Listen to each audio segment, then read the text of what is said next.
चला तर मित्रांनो, या नवीन संकल्पना, वैज्ञानिक संकल्पना जी आहे, पायरा वास्तू 100% रिझल्ट ओरिएंटेड पॅटेंटेड सायंटिफिक रिसर्चला आपण सुरुवात करू. त्याआधी मित्रांनो, आपण वास्तुशास्त्र विषयी थोडी माहिती जाणून घेऊया.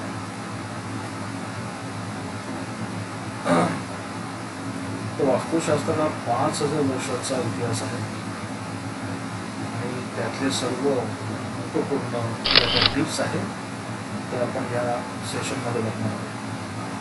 पैसा, सुख समृद्धी व ऐश्वर्यासाठी विनातोडक वास्तुदोष निवारण करण्याचा वैज्ञानिक उपायांसह या सेशनमध्ये सांगितलेले आहे. मित्रांनो, रंग ते राजा बनवण्याचे सामर्थ्य या शास्त्रामध्ये आहे.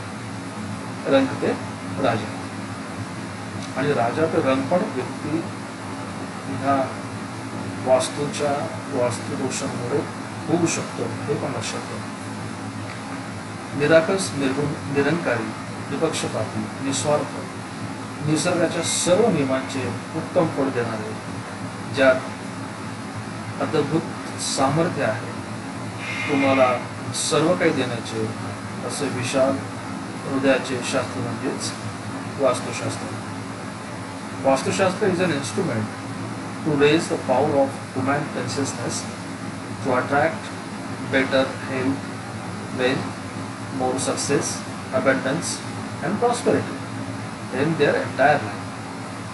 हजारो वर्षापूर्वी ऋषीमुनींच्या, जसं बघायला गेलं तर आजच्या आधुनिक शब्दात सांगायचं झालं तर सायंटिस्ट यांच्या गहन अध्ययन व तपश्चर्यातून या मानवाच्या कल्याणासाठी मिळालेले शास्त्र म्हणजेच वास्तुशास्त्र. आधी या शास्त्राचा वापर फक्त राजा महाराजा यांच्या राजवाड्यासाठी व पिरामिड आकाराच्या मंदिर बांधणीसाठी केला जात होता. सामान्य जनतेला यापासून अलिप्त ठेवण्यात आले होते.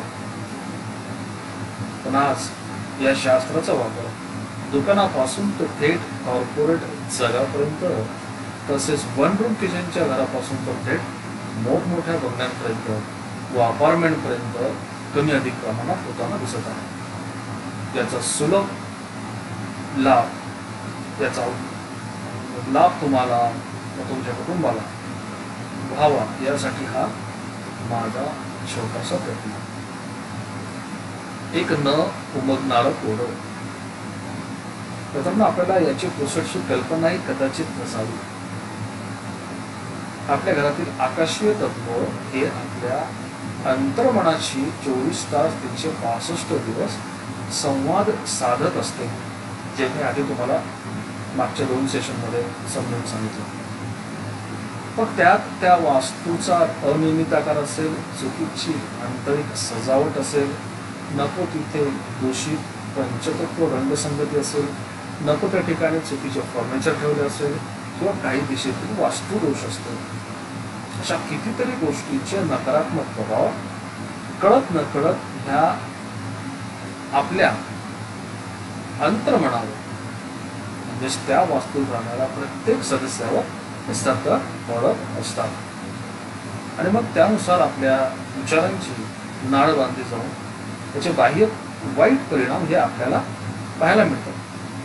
म्हणजेच काय तर त्या वास्तूच्या नकारात्मक ऊर्जेचा आपल्या अंतर्मनावर परिणाम होऊन त्याची त्याप्रमाणे नकारात्मक घटना आपल्याला अनुभवास मिळू शकतात. आता आपल्या घरातील नकारात्मक ऊर्जा कशी ओळखणार? नकारात्मक ऊर्जेला सकारात्मक ऊर्जेमध्ये कसे बदलवता येऊ शकतो आणि त्याचे शुभ परिणाम कसे मिळू शकतील, या सर्वांचे उत्तर पुढे दिले आहे. पुढील प्रत्येक सेशनमध्ये या प्रत्येक प्रश्नावर आपण सविस्तर चर्चा करणार आहोत आणि त्याच्यावर मार्गदर्शन सुद्धा करणार आहोत. तर मित्रांनो, तुम्ही राहत असलेल्या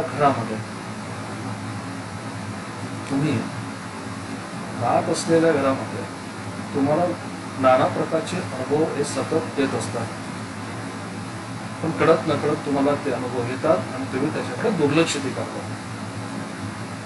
तुम्हाला हे जसं मी आधी सांगितलं की याची पुरेशी कल्पनाही नसते की तुमच्या वास्तूमध्ये जे दोष आहेत त्या दोषमुळे तुम्हाला ते अनुभव प्राप्ती होत आहे, त्या निगेटिव्ह व्हायब्रेशन्स येत आहेत, त्या नकारात्मक भावना किंवा नकारात्मक गोष्टी तुमच्यासोबत घडत आहेत. आता त्याच्या तुम्ही कसं ओळखणार की तुमचं जे घर आहे, वास्तू आहे, यामध्ये वास्तुदोष आहे?